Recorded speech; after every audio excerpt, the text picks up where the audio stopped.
अफसोस है और तूफा है शहबाज शरीफ तुम्हारे ऊपर, तूफा तुम पे कि जो बात मियां नवाज शरीफ को समझ आ गई तुम्हें समझ क्यों नहीं आई। चलो तुमने एक बार वारदात कर ली, एक बार तो सबों ने वारदात की, तुम फिर वारदात करना चाहते हो। कितने इमेच्योर आदमी हो तुम, कितने सतही शख्स हो तुम, कितना अफसोस है। क्या मैं आपको समझता था और क्या आप निकले हैं, कितना ताल्लुक था आपके साथ, क्या किया आपने।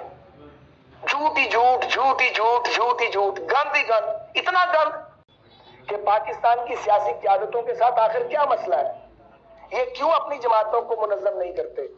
ये कहना कि इन्हें मुनज़्ज़म नहीं करने दिया जाता काफी हद तक सच है, लेकिन जब जमाना अमन होता है तब काम क्यों नहीं करते आप ग्रास रूट लेवल पे जाके क्यों अपने पॉलिटिकल वर्कर्स को ऑर्गेनाइज नहीं करते, क्यों स्ट्रीट पावर आप गेन करने की कोशिश नहीं करते।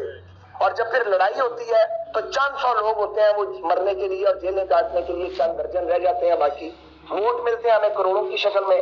और जब जद्दोजहद का वक्त आता है तो चंद सौ लोग। ये मामला क्या है। ये हम हर इल्जाम एस्टेब्लिशमेंट पर नहीं लगा सकते। जिन्होंने मार्शल लॉ लगाए उन पर तो वो इल्जाम नहीं है, वो तो जराइम है। उन जराइम को तो समंदर के पानी से नहीं धोया जा सकता। और वो हर शख्स अपने किए की सजा पाएगा, कुछ पा चुके हैं, कुछ पाएंगे आइंदा। वो तो बचत नहीं होगी ना इस दुनिया में ना अगले जहान में। एक कलमे के नाम पे बनने वाले इस मुल्क के साथ जो खिलवाड़ किया गया है, जिसने किया है, जिसका नाम मालूम है या जो पीछे रह के खिलवाड़ करता रहे, सब अपने अंजाम को पहुंचेंगे, बच नहीं सकते। ये तो पॉसिबल ही नहीं है।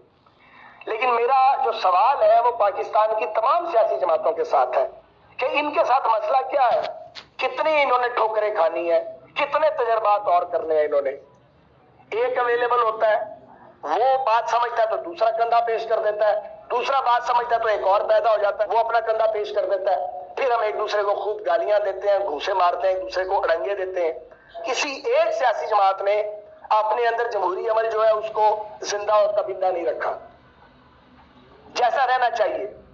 इख्तलाफ होता है, हम बड़ी बड़ी सख्त बात करते हैं अपनी जमातों में, सुना भी जाता है, लेकिन जो मायार चाहिए वो मायार नहीं है। फिर नजरिया जरूरत वाले जजेस हैं, वो चार जाते हैं, दो और आ जाते हैं, उनसे भी जान नहीं छूटती है। ऐसे ऐसे फैसले आते हैं कि इंसान सर पकड़ के बैठ जाता है। ऐसे ऐसे फैसले आते हैं जो मुल्क को अरबों डॉलर का टीका लग जाता है, उन्हें कोई नहीं पूछता। वो पवित्र है, उन्हें पूछा ही नहीं जा सकता, तौहीन लग जाएगी आपके ऊपर। अब तो वो वक्त आ गया कि लोग चाहते हैं कि उन पे तौहीन लगाई जाए, क्योंकि मुल्क की तौहीन तो ना की जाए, आइन और जमहूरियत की तौहीन तो ना की जाए। कोई अपनी रिश्तेदारी की बुनियाद पे फैसले देता है, कोई अपने चैम्बर की बुनियाद पे फैसले देता है, कोई अपनी जरूरत के ताबे फैसले देता है। ये कोई तरीका है? इस तरह चलते हैं मुल्क। 22 करोड़ का ये मुल्क है, न्यूक्लियर पावर है, तमाशा बनाया हुआ हमने। एक दूसरे से बदले पे बदला, बदले पे बदला। कितने बदले लेने हमने एक दूसरे के साथ? बदला तो पाकिस्तान के साथ ले रहे हैं। अंदाजा है कि इस वक्त मुल्क का खड़ा है।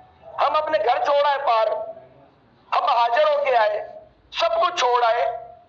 अच्छे खासे खाते पीते लोग थे हम में से बहुत सारे, यहां आके हाथों पांवों से काम करना पड़ा। हम गद्दार हो सकते हैं जिन्होंने ये मुल्क बनाया है? तो फैसला तो हमने करना था कि पाकिस्तान किधर जाएगा, फैसला कोई और करता रहा यहां पे। ये कबूल नहीं है, बिल्कुल भी ये नाकाबिले कबूल है।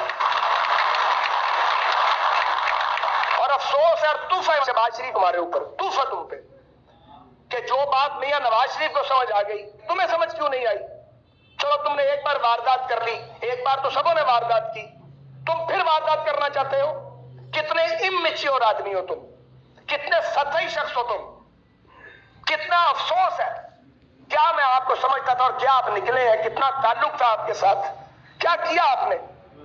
झूठ ही झूठ, झूठ ही झूठ, झूठ ही झूठ, गंद ही गंद, इतना गंद। तो मैं आज के दिन ये कहना चाहता हूं कि अगर जान छुड़ानी है इस अजाब से, जो अजाब बार बार आ जाता है पाकिस्तान पे, कभी किसी शक्ल में कभी किसी शक्ल में, तो फिर सियासी जमातें मेहरबानी करके रहम करें, अपने अंदर इलेक्शन करवाएं, इलेक्शनों के जरिए क़यादत के फैसले करें। गलत फैसले करते हैं हम टिकटों के, कोई निजाम ही नहीं है सियासत में, नीचे से रिकमेंडेशन ही नहीं आती है। वो वैसे ही MP MNA आ जाते हैं, वो आके टामक टोइयां मारते हैं, मुश्किल टाइम पे साथ खड़े नहीं होते। कितनी बार ये तजर्बा करना है, अब बस हो गई है यार।